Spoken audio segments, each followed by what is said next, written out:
Mi nombre es Ricardo Sandoval. Tengo 63 años y hace 2 semanas mi propio yerno me gritó delante de toda la familia que no me dejaran entrar porque era un estorbo. Pero lo que él no sabía es que esa misma casa donde me humilló públicamente estaba a punto de convertirse en mi propiedad. Y la historia de cómo llegué hasta ahí te va a sorprender tanto como me sorprendió a mí. Imagínate la escena. Cumpleaños de mi nieta Valentina. 7 años recién cumplidos. Salón de fiestas lleno de familiares. Niños corriendo por todos lados y yo llegando con el regalo que había elegido con tanto cariño. Un libro de cuentos ilustrado que había visto en la librería del centro y me había imaginado leyéndoselo antes de dormir. Pero cuando me acerco a la mesa principal, donde están los regalos, escucho a mi yerno Diego hablando por teléfono con alguien. No lo dejen entrar. Es un estorbo. Va a arruinar la fiesta con sus historias aburridas y sus quejas. Me quedé paralizado. No podía creer lo que estaba escuchando. 40 años trabajando como contador público, criando a mi hija sola después de que mi esposa muriera, cuando Lucía tenía apenas 12 años, pagándole los mejores estudios que pude, y ahora mi yerno me llamaba estorbo delante de quién sabe cuánta gente. Pero ahí viene lo que él jamás se imaginó. Yo había estado guardando un secreto durante los últimos 5 años. Un secreto que tenía que ver con esa misma casa donde él vivía con mi hija, con los préstamos que había pedido para comprarla y con algunas decisiones financieras muy inteligentes que había tomado sin contarle a nadie. Esa tarde, después de la humillación en el cumpleaños, tomé una decisión que cambiaría todo para siempre. No iba a quedarme callado. No iba a seguir fingiendo que no había escuchado lo que escuché. Y sobre todo, no iba a permitir que un tipo que ni siquiera sabía cómo había conseguido la casa donde vivía me faltara el respeto de esa manera. Porque Diego estaba a punto de descubrir que cuando juegas con fuego, a veces te quemas las manos. Escucha esta historia hasta el final y dime si yo hice lo correcto. También cuéntame desde qué país me estás escuchando, porque esta historia podría pasarle a cualquier padre de familia en cualquier lugar del mundo. Para que entiendas por qué lo que hizo Diego me dolió tanto, tengo que contarte cómo llegamos hasta este punto. Porque no siempre fui el abuelo que su yerno considera un estorbo. Durante muchos años fui el hombre en quien mi hija Lucía más confiaba y el que siempre resolvía los problemas cuando las cosas se ponían difíciles. Lucía nació cuando yo tenía 25 años. Su madre, mi querida Carmen, murió en un accidente de tránsito cuando nuestra hija tenía 12 años. De un día para el otro, me convertí en padre y madre al mismo tiempo. Tuve que aprender a hacer trenzas, a preparar loncheras, a ayudar con las tareas del colegio y a secar lágrimas cuando los amiguitos la hacían llorar. Trabajaba en un estudio contable durante el día y en las noches hacía trabajos extras desde casa para poder pagarle clases de piano, inglés y todo lo que ella quisiera aprender. Los fines de semana, cuando otros padres descansaban, yo la llevaba al parque, al cine, a museos. Quería que nunca sintiera que le faltaba algo por no tener mamá. Cuando llegó a la adolescencia y empezó con las rebeldías típicas de esa edad, yo nunca perdí la paciencia. «Papá», me decía cuando tenía 16 años, «todas mis amigas tienen mamás que las entienden. Yo no tengo con quién hablar de cosas de mujeres». Entonces, yo me senté con ella y le dije, «Mi amor, yo sé que no soy tu mamá, pero soy tu papá, y te amo más que a mi propia vida. Todo lo que necesites hablar podemos hablarlo juntos». Le pagué una carrera universitaria en administración de empresas. Cada mes, cuando llegaba la cuota de la universidad, yo pagaba sin chistar, aunque eso significara comer arroz con huevo toda la semana. Cuando se recibió, hicimos una fiesta en casa. Invité a todos los vecinos, a mis compañeros de trabajo, a toda la familia. Estaba tan orgulloso de mi hija, la licenciada. «Miren lo que logró esta muchacha», les decía a todos. Salió adelante sin mamá y ahora es una profesional exitosa. Cuando conoció a Diego, me lo presentó en casa. Parecía un buen muchacho, aunque algo reservado. Trabajaba en una empresa de publicidad, tenía sus metas claras, hablaba bien de sus planes para el futuro. «Papá», me dijo Lucía después de que se fuera esa primera vez, «creo que Diego es el hombre con quien me voy a casar». Y yo pensé, si mi hija lo eligió, debe ser una buena persona. Se casaron 3 años después. Yo pagué la mitad de la boda porque quería que mi hija tuviera la ceremonia de sus sueños. Diego puso la otra mitad, y yo pensé que era una buena señal que él también quisiera hacer las cosas bien. La boda fue hermosa. Cuando bailé con Lucía esa noche, ella me susurró al oído, «Gracias, papá, por todo lo que hiciste por mí. Sin vos nunca hubiera llegado hasta acá». Después de la boda, ellos alquilaron un departamento pequeño en el centro de la ciudad. Iban a casa todos los domingos a almorzar. Diego era cordial, aunque nunca fue de muchas palabras.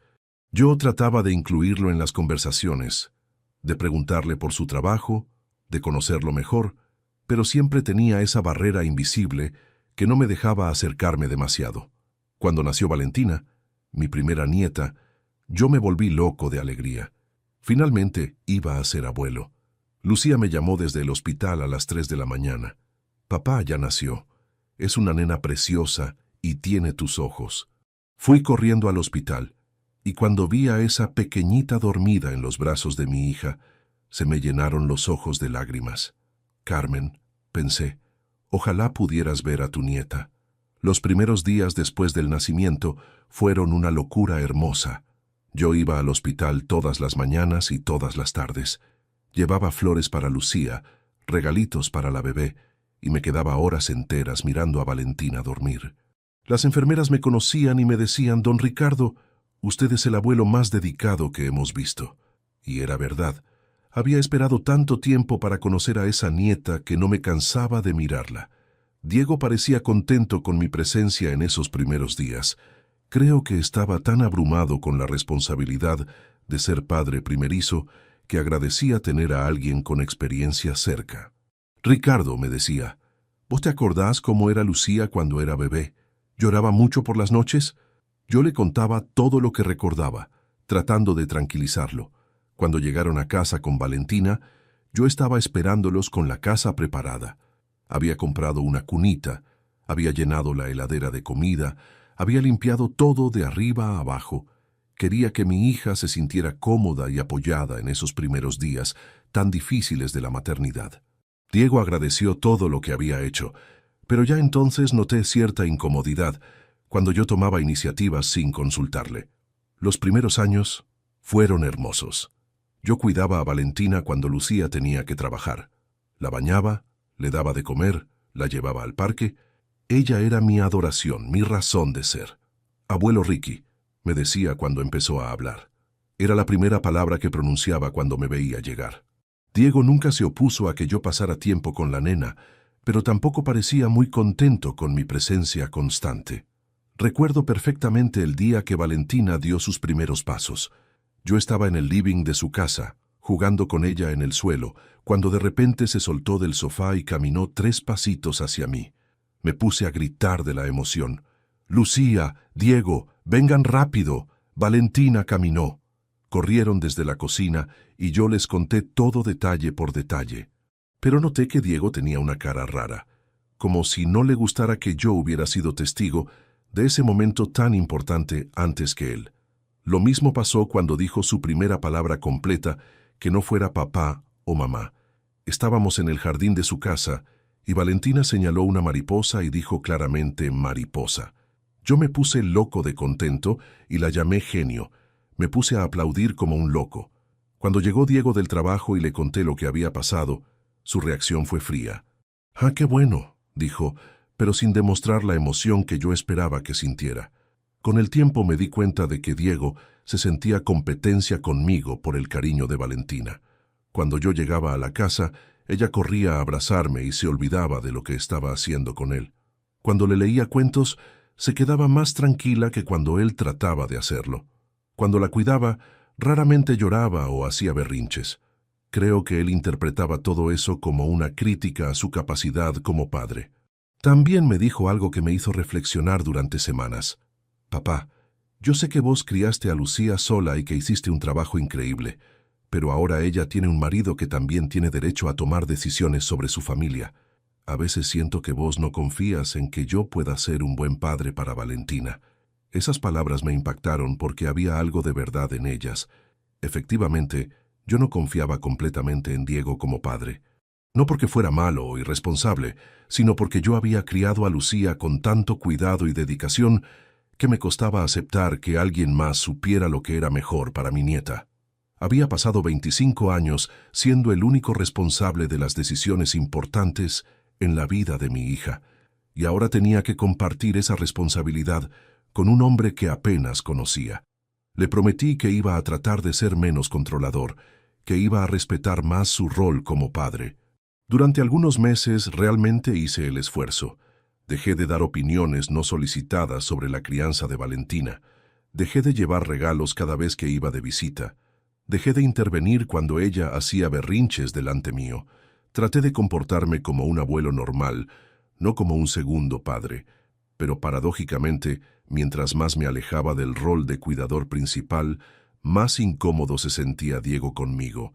Era como si mi presencia en sí misma fuera el problema, no las cosas que yo hacía o dejaba de hacer. Cuando yo estaba callado, él me preguntaba si me pasaba algo. Cuando participaba de las conversaciones, él cambiaba de tema.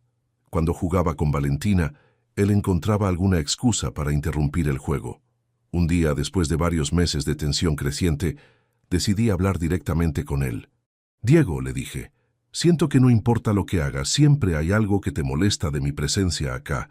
¿Podés explicarme qué es lo que realmente te incomoda para que podamos solucionarlo?» Su respuesta me dejó helado. «Ricardo, el problema no es lo que vos hacés. El problema es que yo no logro sentir que esta familia me pertenece cuando vos estás presente. Vos tenés una historia con Lucía y con esta casa que yo nunca voy a tener. Vos conocés anécdotas, recuerdos, formas de hacer las cosas que a mí me llevaría años aprender. Cuando vos estás acá, yo me siento como un invitado en mi propia familia». Esa conversación me ayudó a entender que el problema era más profundo de lo que yo había pensado. No era solo una cuestión de límites en la crianza de Valentina, era una cuestión de territorio emocional. Diego se sentía amenazado por la historia que yo tenía con su esposa, por los vínculos que había construido con su hija, por la familiaridad que tenía con todo lo que para él era nuevo. Le expliqué que nunca había sido mi intención hacerlo sentir como un extraño en su propia familia, que mi presencia constante tenía que ver con el amor que sentía por Lucía y Valentina, no con ganas de invadir su espacio, que yo entendía que él necesitara tiempo para construir sus propios recuerdos y tradiciones familiares. Todo empezó a cambiar cuando ellos decidieron comprar una casa. Fue hace 5 años, cuando Valentina tenía 2 años. Diego llegó un domingo muy entusiasmado. «Ricardo», me dijo, «encontramos la casa perfecta. Es grande, tiene jardín para Valentina, está en un barrio tranquilo. El problema es que necesitamos un préstamo muy grande y no nos alcanza el anticipo». Lucía me miró con esos ojos que ponía cuando era chica y necesitaba algo. «Papá, vos siempre nos ayudaste con todo. ¿Hay alguna posibilidad de que nos prestes para el anticipo? Prometo que te vamos a devolver hasta el último peso». Yo tenía ahorros suficientes para ayudarlos, pero había algo más que ellos no sabían. Algo que había estado preparando en secreto durante años. «Miren», les dije, «yo los voy a ayudar, pero no con un préstamo. Les voy a comprar la casa y ustedes me van pagando como si fuera un alquiler. Cuando terminen de pagarme lo que me costó, la casa pasa a ser de ustedes». Era una propuesta generosa y ellos lo sabían. Diego me miró sorprendido. «¿En serio harías eso por nosotros?» «Claro», le respondí. «Son mi familia. Lo que ellos no sabían es que yo había estado estudiando el mercado inmobiliario durante años. Como contador, entendía de inversiones y había visto que esa zona específica de la ciudad estaba creciendo mucho. Sabía que esa casa no solo iba a mantener su valor, sino que probablemente se iba a revalorizar significativamente. También sabía que, legalmente, hasta que ellos no terminaran de pagarme, la casa iba a seguir siendo mía. Compré la casa a mi nombre, pagué el precio completo de contado con mis ahorros de toda la vida. Diego y Lucía se mudaron y empezaron a pagarme una cuota mensual que era menor a lo que habrían pagado de alquiler en cualquier otro lugar. Pensé que iban a estar agradecidos para siempre. Pensé que Diego iba a valorar el sacrificio que había hecho por su familia. Al principio todo funcionó bien. Ellos pagaban religiosamente todos los meses, cuidaban la casa como si fuera propia, y yo seguía siendo el abuelo que visitaba los fines de semana y cuidaba a Valentina cuando era necesario. Pero de a poco las cosas empezaron a cambiar. Diego comenzó a hacer comentarios sobre mi presencia en la casa. Ricardo, me decía cuando yo llegaba los sábados por la mañana, nosotros queríamos descansar un poco en familia. No tenés que venir todos los fines de semana. Al principio yo pensé que tenía razón. Tal vez estaba siendo muy intenso con las visitas, pero después me di cuenta de que el problema no era la frecuencia, sino que él no quería que yo estuviera ahí para nada. Empezó a poner excusas cuando yo quería llevarme a Valentina al parque. La nena está cansada, Ricardo, mejor déjala que descanse. O cuando yo quería ayudar con las tareas de la casa. No te molestes, Ricardo, nosotros nos encargamos de todo. Era como si mi presencia lo incomodara, como si yo fuera un intruso en vez del abuelo de la familia. Lucía, que antes siempre me defendía cuando había cualquier tipo de conflicto, empezó a secundar a su marido. Papá, me decía, Diego tiene razón. Nosotros necesitamos nuestro espacio como familia. Vos ya hiciste tu trabajo como padre. Ahora déjanos a nosotros criar a nuestra hija. Su trabajo como padre. Como si ser padre fuera un trabajo que se termina cuando los hijos se casan. Las visitas se fueron espaciando. De todos los fines de semana pasé a ir cada 15 días, después una vez por mes, después solo en cumpleaños y fiestas. Y aún así, Diego siempre encontraba la manera de hacerme sentir que estaba de más. Ricardo, ¿no tenés algo que hacer en tu casa? O Ricardo, la nena tiene que hacer la siesta. Mejor vení otro día. Un día decidí hablar con Lucía a solas. Hija, le dije, siento que tu marido no quiere que yo forme parte de esta familia. Ella me miró con esa cara de cansancio que ponen las mujeres cuando están en el medio de un conflicto entre el padre y el marido. Papá, no es así. Es que Diego viene de una familia muy diferente. Su papá nunca fue tan presente como vos. No está acostumbrado. No está acostumbrado. Esa fue la excusa que me dio mi propia hija para justificar que su marido me tratara como un estorbo. Yo había criado a esa mujer sola. Había sacrificado todo por ella. Había comprado la casa donde vivían y ahora tenía que entender que su marido no estaba acostumbrado a tener un suegro presente. Las cosas empeoraron cuando Valentina empezó el jardín de infantes. Yo quería ir a los actos escolares, a las reuniones de padres, a todo lo que pudiera compartir con mi nieta. Pero Diego siempre tenía alguna objeción. Son actividades para padres, Ricardo, no para abuelos. O vas a ver mucha gente. Mejor quédate en casa que vas a estar incómodo. El año pasado, en el cumpleaños de Lucía, yo llegué con un regalo que había elegido con mucho cariño. Era una pulsera de oro con el nombre de Valentina grabado, algo que sabía que le iba a encantar porque siempre había sido muy detallista con los accesorios. Cuando se lo di, ella se puso contenta, pero Diego hizo un comentario que me dolió. Qué exagerado, Ricardo. No tenías que gastarte tanto. Con tu jubilación tenés que cuidar la plata. Mi jubilación. Como si yo fuera un viejo que vivía de la caridad del Estado. Diego no tenía idea de que yo seguía trabajando como asesor contable independiente, que tenía varios clientes que me pagaban muy bien, que tenía inversiones que me daban buenos rendimientos todos los meses.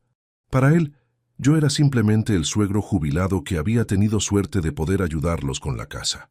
Pero la gota que rebalsó el vaso fue lo que pasó hace un mes.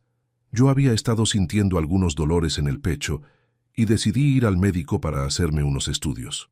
Nada grave, solo los controles normales de una persona de mi edad. Cuando le conté a Lucía, ella se preocupó y me dijo que quería acompañarme al médico.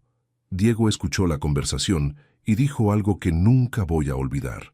Lucía, tu papá ya es grande. Estas cosas van a empezar a pasar más seguido. No podés estar corriendo al hospital cada vez que le duele algo. Tenés que pensar en tu familia primero, como si yo no fuera parte de su familia, como si después de todo lo que había hecho por ellos, ahora fuera una carga. Esa noche no pude dormir.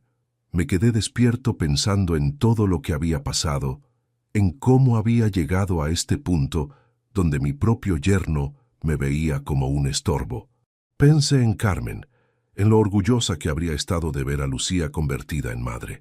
Pensé en todos los sacrificios que había hecho, en todas las veces que había puesto las necesidades de mi hija antes que las mías. Y ahí fue cuando recordé algo muy importante, algo que Diego había olvidado completamente, o que tal vez nunca había entendido del todo. Esa casa donde él vivía tan cómodo, donde criaba a su hija, donde se sentía dueño y señor, todavía era mía. Ellos habían pagado apenas la mitad de lo que me había costado. Todavía me debían una suma considerable, y según el acuerdo que habíamos firmado, hasta que no terminaran de pagar, la propiedad seguía siendo mía. Fui a mi escritorio y busqué todos los papeles del acuerdo. Los leí otra vez con cuidado, con mi ojo de contador que no se equivoca nunca. Efectivamente, ellos habían estado pagando religiosamente, pero aún faltaban 36 cuotas para completar el total. 36 meses durante los cuales la casa seguía siendo legalmente mía. También revisé mis otros papeles, las inversiones que había hecho durante estos años, las propiedades que había comprado en el interior del país, los depósitos a plazo fijo que tenía en diferentes bancos. Diego creía que yo era un jubilado con suerte. No tenía ni idea de que su suegro había construido un pequeño imperio financiero trabajando inteligentemente durante décadas. Esa madrugada tomé una decisión. No iba a seguir tolerando las faltas de respeto. No iba a seguir fingiendo que no me dolían los comentarios. Y sobre todo, no iba a permitir que alguien que vivía en mi casa gracias a mi generosidad me tratara como si fuera un estorbo. Al día siguiente llamé a mi abogado, el doctor Ramón Fuentes, que había sido compañero mío en la universidad, y ahora tenía un estudio jurídico muy prestigioso. Ramón, necesito que revisemos un contrato que firmé hace 5 años con mi yerno. Quiero saber exactamente cuáles son mis derechos como propietario de la casa donde él vive. Doctor Fuentes revisó todos los papeles y me confirmó lo que yo ya sabía. Ricardo, me dijo, vos tenés todos los derechos sobre esa propiedad. Podés tomar las decisiones que consideres necesarias. Si ellos incumplen alguna de las cláusulas del contrato, vos podés rescindirlo cuando quieras. ¿Y qué pasa si yo quiero vender la casa?, le pregunté. Si vos querés vender, tenés todo el derecho. Solo tenés que darles un aviso con 90 días de anticipación y devolverles el dinero que ya te pagaron. Es completamente legal. Esa información me tranquilizó, pero aún no había decidido qué hacer exactamente. Hasta que llegó el cumpleaños de Valentina y pasó lo que te conté al principio. Diego gritando por teléfono que no me dejaran entrar porque era un estorbo. Ahí supe que había llegado el momento de actuar. Esa misma noche, después de la humillación en la fiesta, llamé al doctor Fuentes. Ramón, le dije, quiero que prepares todos los papeles para vender la casa. Mañana mismo empezamos el proceso. Me preguntó si estaba seguro, si no quería pensarlo un poco más. No, le respondí. Ya lo pensé suficiente. Durante la semana siguiente, mientras Diego y Lucía no tenían ni idea de lo que se venía, yo estuve ocupado con abogados e inmobiliarias. La casa se había revalorizado exactamente como yo había calculado 5 años atrás. Ahora valía casi el doble de lo que la había pagado. Había varias familias interesadas en comprarla. El viernes por la noche llamé a Lucía. Hija, necesito hablar con vos y con Diego urgente. Es sobre un tema importante de la casa. Ella se escuchó preocupada. ¿Pasó algo, papá? No, mi amor, no pasó nada malo. Solo necesito explicarles una situación. ¿Pueden venir a casa mañana por la mañana? El sábado llegaron puntuales. Diego venía con esa cara de fastidio que ponía cada vez que tenía que visitarme. Lucía parecía nerviosa. Se sentaron en el living y yo puse sobre la mesa una carpeta con todos los papeles. Bueno, empecé diciéndoles, los llamé porque tengo que informarles sobre una decisión que tomé respecto a la casa donde ustedes viven. Diego me miró con esa sonrisa despectiva que usaba cada vez que yo hablaba de temas serios. ¿Qué decisión, Ricardo? ¿Vas a aumentarnos la cuota? No, Diego, no les voy a aumentar la cuota. Les voy a vender la casa a otra familia. El silencio que siguió a esas palabras fue tan pesado que se podía cortar con un cuchillo. Lucía me miró como si no hubiera entendido lo que había dicho. ¿Cómo, papá? ¿Qué querés decir con que vas a vender la casa? Les expliqué la situación con la calma de contador que soy. La casa está a mi nombre. Ustedes aún me deben 36 cuotas para completar el pago, y según nuestro contrato, yo tengo derecho a vender si considero que es necesario. Les voy a devolver todo el dinero que me pagaron hasta ahora, más un interés justo por el tiempo que usaron la propiedad. Diego se puso rojo de la furia. ¿Estás loco, Ricardo? ¿Nos vas a echar de nuestra casa? Esta no es su casa, Diego, le respondí con una tranquilidad que ni yo sabía que tenía. Esta es mi casa. Ustedes son inquilinos con opción a compra, y yo decidí no seguir alquilándoles. ¿Pero por qué?, gritó Lucía con lágrimas en los ojos. Papá, ¿qué hicimos mal? Es por el dinero. ¿Necesitas más plata? No, hija, no es por el dinero. Es porque llegué a la conclusión de que ya no quiero tener una relación comercial con personas que me consideran un estorbo. Ahí Diego entendió todo. Se dio cuenta de que yo había escuchado lo que había dicho por teléfono en el cumpleaños. Su cara pasó de la furia a algo parecido al miedo. Ricardo, yo no quise decir eso. Estaba hablando con mi hermano, que siempre hace comentarios fuera de lugar sobre los suegros. Era una conversación privada. Una conversación privada donde me llamaste estorbo, Diego. Una conversación donde le dijiste a alguien que no me dejaran entrar a una fiesta de mi propia nieta. Una conversación donde quedó claro lo que realmente pensás de mí. Lucía trató de mediar. Papá, por favor, podemos solucionar esto hablando. Diego ya entendió que se equivocó. Podemos cambiar las cosas. No, hija, algunas cosas no se pueden cambiar hablando. Tu marido me faltó el respeto de una manera que no estoy dispuesto a tolerar. Diego cambió de estrategia. Se puso en modo súplica. Ricardo, por favor, pensá en Valentina. Ella está feliz en esa casa. Tiene su cuarto, sus juguetes, sus amigas del barrio. No podés hacer que una nena de 7 años pague por un error mío. Estoy pensando en Valentina, Diego. Estoy pensando en que mi nieta crezca en un ambiente donde se respete a los abuelos, donde se valore a la familia, donde no se considere que las personas mayores son estorbos. Le expliqué que tenían 90 días para encontrar otro lugar donde vivir, que yo les iba a devolver todo el dinero que me habían pagado, que podían llevarse todas las mejoras que habían hecho en la casa. Lucía seguía llorando. Papá, no podés hacernos esto. Somos tu familia. Claro que son mi familia, hija. Pero ser familia no significa que tengo que tolerar cualquier cosa. Ser familia significa respeto mutuo, y ese respeto se perdió hace mucho tiempo. Diego hizo un último intento. Mírame, Ricardo. Yo sé que me equivoqué, pero vos también tenés que entender que a veces uno dice cosas de las que se arrepiente. No podés destruir una familia por una conversación telefónica. No estoy destruyendo ninguna familia, Diego. Estoy protegiendo mi dignidad. Y si vos considerás que esto destruye la familia, tal vez es porque nunca entendiste lo que significa ser familia realmente. Se fueron de mi casa ese día sin resolver nada. Lucía me abrazó antes de irse y me susurró al oído: «Papá, por favor, reconsidéralo». Yo la abracé fuerte y le dije: «Mi amor, yo siempre voy a estar acá para vos y para Valentina, pero las condiciones van a ser diferentes de ahora en adelante». Durante las siguientes 2 semanas no supe nada de ellos.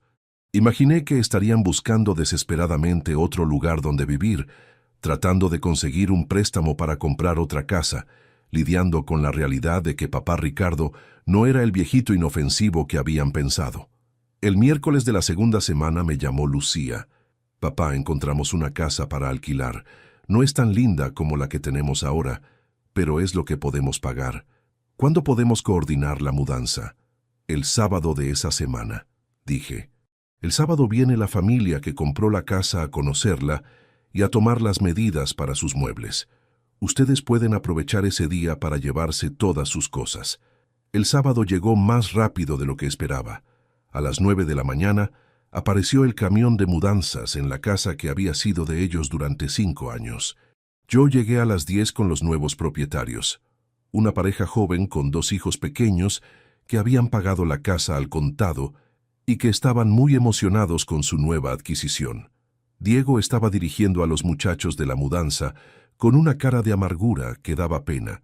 Lucía empacaba las cosas de Valentina con lágrimas en los ojos. Mi nieta, que no entendía muy bien lo que estaba pasando, me preguntó: abuelo Ricky, ¿por qué nos tenemos que ir de casa?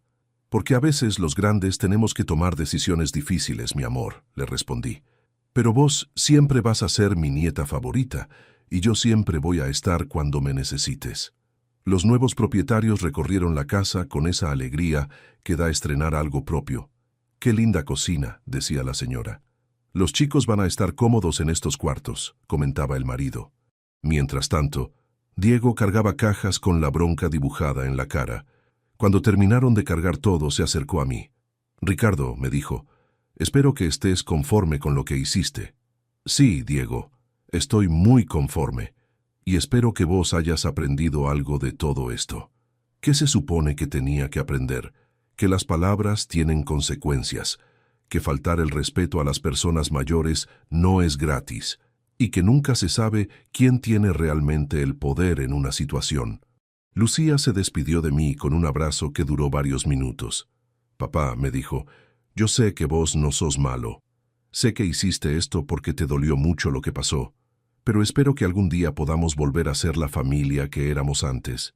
No sé si podremos volver a ser lo que éramos antes, hija, pero sí sé que a partir de ahora las cosas van a ser diferentes, van a ser más justas». Esa misma tarde, cuando ya se habían ido todos y la casa quedó vacía, me senté en el jardín con un mate a reflexionar sobre todo lo que había pasado. ¿Había hecho lo correcto? ¿Había sido demasiado duro? ¿Era esto lo que Carmen habría querido que hiciera? Pensé en todos los años que había trabajado para darle lo mejor a Lucía. Pensé en todos los sacrificios que había hecho para que ella pudiera estudiar, para que tuviera una vida mejor que la mía. Pensé en la generosidad que había tenido cuando ellos necesitaron ayuda para comprar la casa. Y pensé en cómo Diego había pagado toda esa generosidad, llamándome estorbo. Un mes después de la mudanza, Lucía me llamó para contarme que se habían instalado en la casa nueva y que Valentina ya se había adaptado al cambio. También me dijo algo que me sorprendió. Diego había estado muy callado desde el día de la mudanza, como si finalmente hubiera entendido la magnitud de lo que había pasado. Hace 2 semanas me volvieron a invitar a un cumpleaños familiar. Esta vez era el cumpleaños de la hermana de Diego. Yo dudé mucho si ir o no, pero finalmente decidí que no iba a privarme de estar con mi familia por culpa de lo que había pasado. Cuando llegué al salón, Diego se acercó a mí. «Ricardo», me dijo, «¿podemos hablar un momento a solas?» Nos apartamos del resto de la familia y él me dijo algo que nunca pensé que iba a escuchar. «Quiero pedirte perdón. No solo por lo que dije ese día en el teléfono, sino por todo. Por haberte tratado como si fueras un estorbo, por no haber valorado todo lo que hiciste por nosotros, por haber sido tan ciego». Le respondí que agradecía sus disculpas, pero que las palabras no borran las acciones, que el respeto no se pide, se gana, y que él iba a tener que ganarse el mío otra vez si quería que las cosas mejoraran entre nosotros. También me dijo algo que me hizo reflexionar. «Ricardo, yo crecí en una familia donde los abuelos no existían. Mis padres se separaron cuando yo era chico y ninguno de los dos tenía una buena relación con sus padres. Para mí, los abuelos eran personas que venían de visita de vez en cuando, no personas que formaran parte activa de la familia. No sabía cómo manejar la situación contigo». Esa explicación no justificaba su comportamiento, pero al menos me ayudaba a entender de dónde venía. Le dije que estar incómodo con algo no es excusa para ser irrespetuoso, que si no sabía cómo tratar a un suegro presente, podría haber preguntado, podría haber hablado conmigo, podría haber buscado la manera de que todos nos sintiéramos cómodos. Ahora las cosas están diferentes. Ellos viven en su casa alquilada, pagan su alquiler todos los meses como cualquier familia normal. Yo recuperé mi independencia económica y emocional. Ya no soy el suegro que ayudó con la casa y que por eso tiene que tolerar cualquier cosa. Ahora soy simplemente el abuelo de Valentina y el padre de Lucía. Diego me trata con respeto. No sé si es porque aprendió la lección o porque tiene miedo de que tome alguna otra decisión drástica, pero la diferencia se nota. Cuando voy a visitarlos, me recibe cordialmente. Cuando hablamos, me escucha con atención. Cuando Valentina quiere hacer algo conmigo, no pone obstáculos. Lucía y yo estamos reconstruyendo nuestra relación de a poco. Ella entendió que lo que hice no fue un capricho de viejo terco, sino una decisión necesaria para que se respetaran mis límites. Ya no me pide perdón por lo que hizo su marido, pero sí me dice que ahora entiende mejor mi posición. Valentina sigue siendo mi adoración. Ahora que las aguas se calmaron, la veo seguido. Los sábados por la tarde vamos al parque, como hacíamos antes. Le leo cuentos, jugamos, hablamos de sus cosas del colegio. Ella no guarda rencor por lo que pasó. Los niños tienen esa capacidad maravillosa de adaptarse a las situaciones nuevas sin cargar con los dramas de los adultos. La casa que vendí ahora es el hogar feliz de esa familia joven que la compró. Cada vez que paso por el barrio y veo a los chicos jugando en el jardín que yo mismo planté hace 5 años, siento una satisfacción extraña. La casa está sirviendo para lo que fue pensada, para ser el hogar de una familia que la aprecia. Con el dinero de la venta, más lo que ya tenía ahorrado e invertido, mi situación económica mejoró considerablemente. Pude comprarme un departamento más grande en el centro, cerca de mis clientes de asesoría contable. También invertí en otros bienes raíces que me están dando buenos rendimientos. Económicamente, nunca estuve mejor. Pero lo más importante no es lo económico. Lo más importante es que recuperé mi autoestima. Durante años, había aceptado el trato despectivo de Diego, pensando que era el precio que tenía que pagar por mantener unida a la familia. Ahora entiendo que una familia unida no puede estar construida sobre la base de que alguien tolere faltas de respeto. Hace una semana fui a cenar a la casa nueva de ellos. Diego cocinó personalmente para agasajarme. Durante la cena, me preguntó mi opinión sobre varias cosas: el trabajo, la economía del país, los planes que tenían para las vacaciones de Valentina. Por primera vez en años, sentí que me trataba como a un igual, no como a un viejo que había que soportar. Después de la cena, mientras Lucía acostaba a Valentina, Diego y yo nos quedamos tomando un café en la cocina. «Ricardo», me dijo, «yo sé que vos no me tenés que perdonar nada, pero quiero que sepas que aprendí mucho de todo esto. Antes yo pensaba que ser adulto significaba no tener que rendirle cuentas a nadie, ni siquiera a los padres de mi esposa. Ahora entiendo que ser adulto significa respetar a las personas que se lo merecen». Le respondí que el respeto no es algo que se da por compromiso familiar, sino por reconocimiento genuino, que durante años él me había visto como el suegro que había ayudado con la casa, no como la persona que había criado sola a la mujer que él amaba, que había visto mis visitas como intromisiones, no como el deseo natural de un abuelo de estar cerca de su nieta. También le expliqué algo que creo que nunca había entendido. «Diego», le dije, «cuando un hombre cría solo a una hija, esa hija se convierte en el centro de su universo. No porque sea sano o porque esté bien, sino porque es lo que la situación exige. Yo sacrifiqué muchas cosas por Lucía, posibles relaciones sentimentales, viajes, proyectos personales. No me arrepiento de nada, pero necesito que entiendas que para mí, verla feliz es fundamental. Cuando vos me tratás mal a mí, no solo me lastimás a mí, lastimás a la persona que más amo en este mundo, porque la pones en la posición de tener que elegir entre su padre y su marido, y eso no es justo para nadie». Esa conversación marcó un antes y un después en nuestra relación. Diego me pidió que le contara historias de cuando Lucía era chica. Quería conocer a la mujer con la que se había casado a través de los ojos del padre que la había criado. Le conté anécdotas de la infancia de ella, de sus miedos, de sus sueños, de las veces que había tenido que consolarla cuando lloraba por su mamá. Al final de esa noche, cuando ya me estaba por ir, me dijo algo que nunca pensé que iba a escuchar. «Ricardo, me gustaría que Valentina tenga la misma relación con nosotros cuando sea grande que la que Lucía tiene con vos. Pero para eso, necesito aprender de vos cómo se hace para ser un buen padre». Esas palabras me emocionaron porque significaban que finalmente había entendido el valor de lo que yo representaba en esa familia. No era el suegro entrometido que venía a molestar los fines de semana. Era el hombre que había logrado criar una hija extraordinaria en circunstancias difíciles, y esa experiencia podía ser valiosa para él. Ahora tenemos una relación completamente diferente. Diego me consulta cosas sobre la crianza de Valentina. Me pide consejos cuando ella tiene problemas en el colegio o cuando se porta mal. Me incluye en las decisiones importantes que tienen que ver con mi nieta. Por primera vez, me siento parte de la familia de una manera genuina.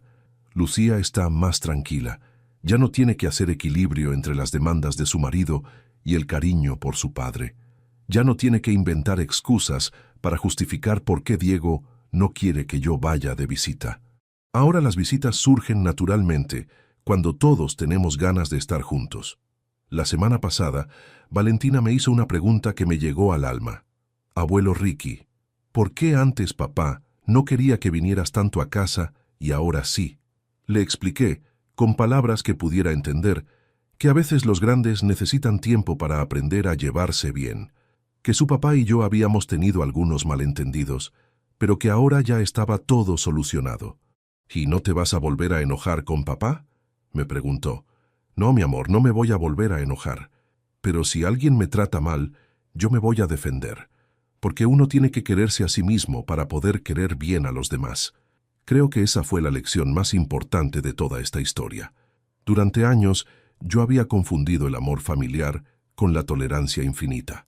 Pensaba que amar a mi familia significaba aguantar cualquier cosa, aceptar cualquier trato, perdonar cualquier falta de respeto.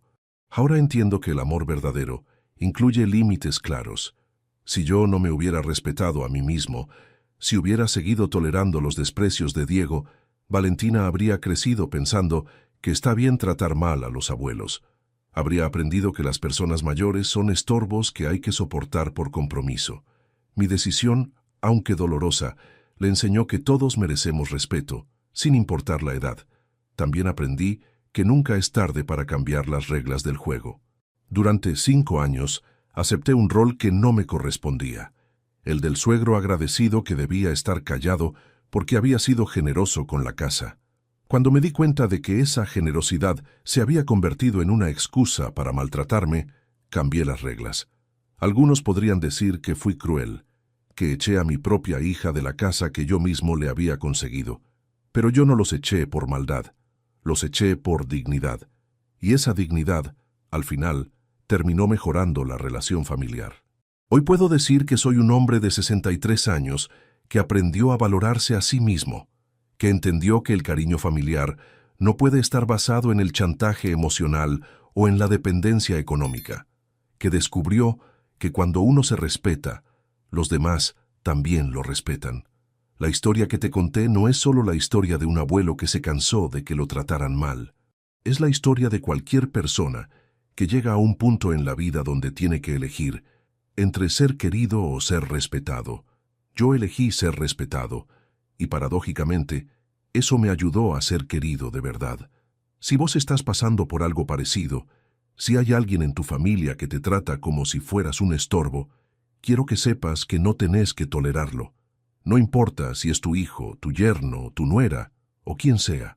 Nadie tiene derecho a hacerte sentir menos de lo que valés. La familia se construye con amor, pero también con respeto. Y cuando el respeto se pierde, hay que tomar decisiones difíciles para recuperarlo. Yo tomé la mía y no me arrepiento.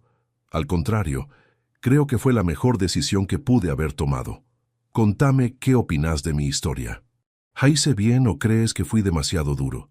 ¿Vos qué habrías hecho en mi lugar?